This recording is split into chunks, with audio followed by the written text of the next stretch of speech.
I touched in previous audios on people who micromanage. I've spoken quite a bit in different videos in regards to these type of people and the reasons why they micromanage. I'm going to talk a little bit more about them. First of all, I'm going to give you a profile of this person, and then I'm going to discuss some of the actions that they do and how you can counter these people and deal with them. A micromanager, for those of you who don't know, is a person who delegates responsibilities of any nature to other people, but to do those jobs, but then will turn around and go behind them and either redo or adjust the job that was delegated. It's basically double work. These people are not time efficient at all because they're basically assigning double time for the same task. They have trust issues. They are very power hungry, very dominant natured people. They are usually the ones that people go to when it comes to certain types of resources and advice. They're a constant source. And the thing is, because of that, instead of just being humbled and blessed to provide those services, their ego gets in the way. And they will do anything they can to make sure that they are the one to go to, whether their services are required or not. It gets to that point. Because that's what ego does. Ego inflates things. These particular type of people, male or female, because it's not designated to sex, it's not designated to age, it's not designated to race. These type of people are usually in charge of something. They're usually the head of something. They could be just the head of the family. They could be the head of a business. They could be in management. They could be in a leadership position in a religious, social, or political group. These particular type of people, they're quick to have the spotlight. They're not going to ignore the spotlight. When they get the spotlight, the first thing they want to do is they want to delegate responsibilities to other people. Okay, that's fine, because that's what a leader does. Leaders not afraid to get their hands dirty, but they understand that, major tasks do require some delegation, and they have those skills to do that. They see that certain people are talented in certain areas of which they may be weak or may not have time to address, so they'll delegate those responsibilities to other people. And you're thinking, okay, well, then that's fine. What's the problem? This is where the problem comes in.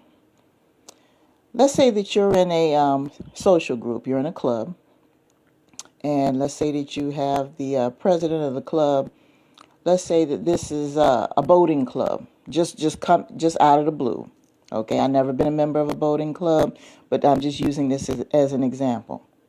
Okay, the boating club has meetings every other Tuesday at JoJo's barbecue restaurant, and the president decides, since the seasons are changing and we're getting into boating season, that they're thinking about offering one free 30-minute sailing lesson to new members to kind of encourage membership, because membership's been kind of slow because of the pandemic. Okay. So they figure, okay, well, it's been voted on and decided, okay, what we're going to do in the month of August is we're going to go ahead and we're going to offer a free 30-minute sailing lesson and to anyone who might be interested in boating, so we can encourage members to show up. Well, a free 30-minute sailing lesson, that's a lot of money involved, but because the people in the club are connected, they have their average boaters, they have boats. A couple of them are even willing to volunteer their boats, to the club so they could do the lessons. That's great and wonderful. So the president creates a committee and decides, okay, Mary, you're going to do this, and Joe, you're going to do that, and you got 4 or 5 people, and you tell them what to do. No problem, right? And we're going to get started on August 15th. August 15th rolls around, everybody's showing up to the location. They're ready to start the first lesson. You've got 20 people lined up for a free lesson, and they're really excited because we might get some members out of this. All of a sudden, the president decides at the last minute, okay, well, you know what? They start taking everybody to the side and say, okay, well, what you need to do is this, and what you need to do is that, and what you need to do is this, and what you need to do is that. Now, mind you, they have assigned this person to do it, which allows them creative control of how to do it. All of a sudden, at the last minute, the president decides they're going to tell them to do it a different way. That creates a sense of anxiety within that person. This is this person who's already planned and decided how they're going to handle this particular task, probably have been handling it, but because it's not producing the way that the president wants it to come out, or the president is not sure about it, at the last minute they decide they want to change it. That's what I'm trying to tell you. Micromanagers do this. What micromanagers do is they'll turn around and they'll designate that you do X, Y, Z. They're either going to do one or two things. They're going to tell you how to do it either in the beginning before you even start, or they're going to wait till the last minute and tell you before it's over with. But they'll never say anything in between. They're quiet as a mouse. Let's say that you've had 30 days to come up with this part of the business plan for this new business. You're on a committee. You got the head of the committee told you to handle a certain section. You've had 30 days to do it. Now, if that person is a micromanager, they're either going to tell you that X, Y, Z, this has got to be this, or this in the beginning, which is going to create anxiety within you, and that's going to throw off your creative juices. Or they're going to wait till the very end and review everything, all the work that you put in for the previous 29 days, and then tell you everything is wrong with it. Most micromanagers will do it at the last minute because, see, they've already got the energy and the work out of you. So what they're going to do is they're going to turn around and tell you what's wrong with it, and 9 times out of 10, I hate to say this, they're going to wind up taking the work that they claim that was no good and behind your back tweak it to their specification and take credit for it. That's what a lot of micromanagers do. And the reason why they do this is all evil intent. It all boils back to them having low self-esteem. A lot of micromanagers are not really sure of themselves. They may come off as they're powerful. They may come off that they've got everything together. But most of the time, they spend their waking hours meditating about their next move because they're not sure if it's the right move to make. It's an internal problem that they have. Now, here's another scenario of a micromanager causing problems. And this happens a lot in families. Let's say that you have someone that is that go-to person for different resources and everything.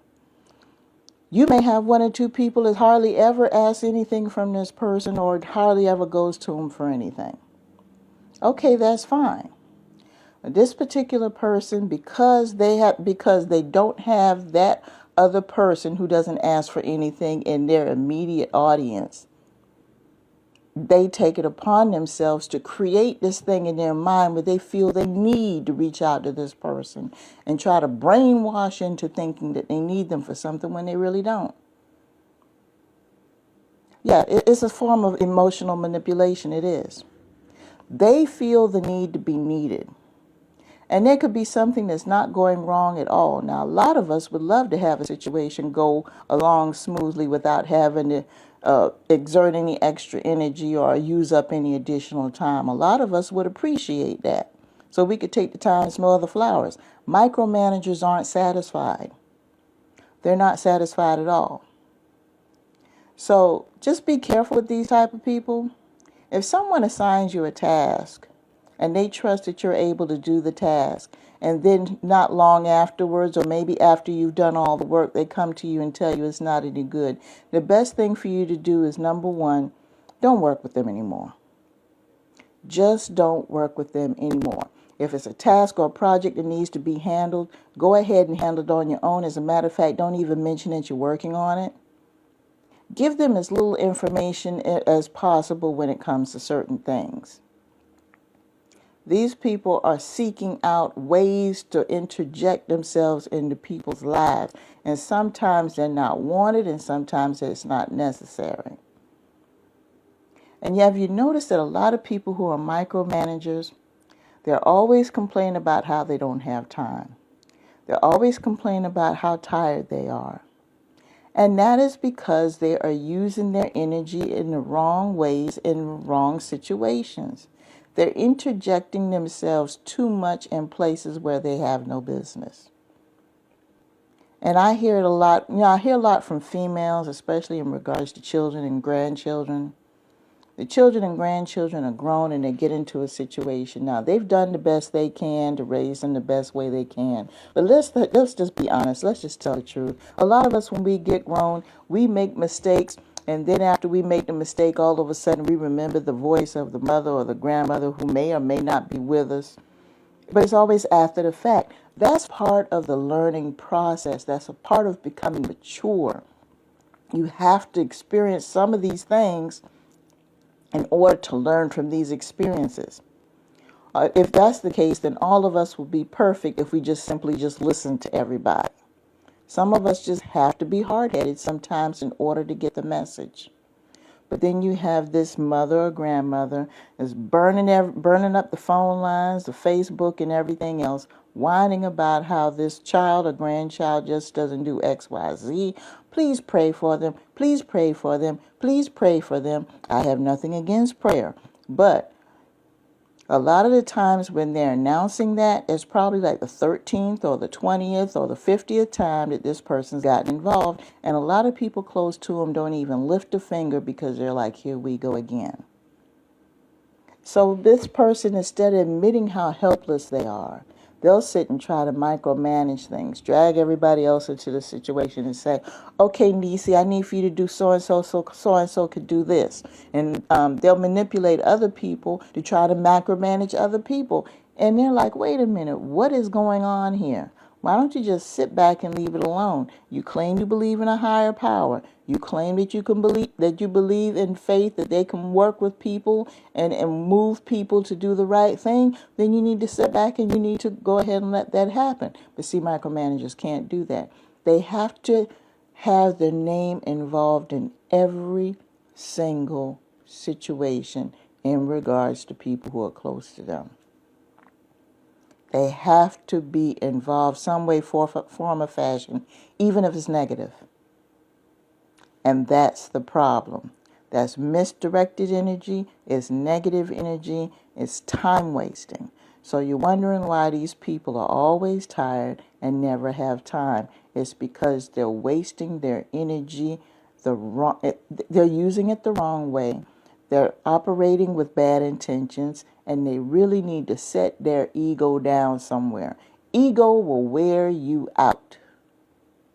Ego by itself will wear you out. These people probably don't know what a good night's sleep is.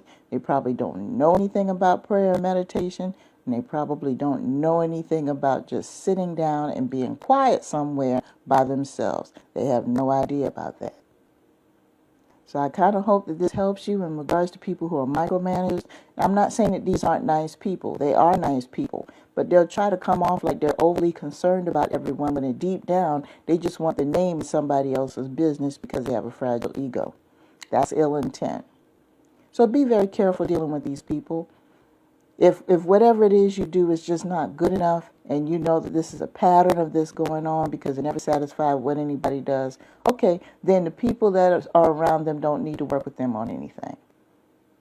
Be in contact with them when it's necessary, that's it. But as far as collaborations, projects, or any situations like that, when you find out this person is involved, back away, because it's a disaster waiting to happen. So with that being said, I'm going to let you guys go. Peace.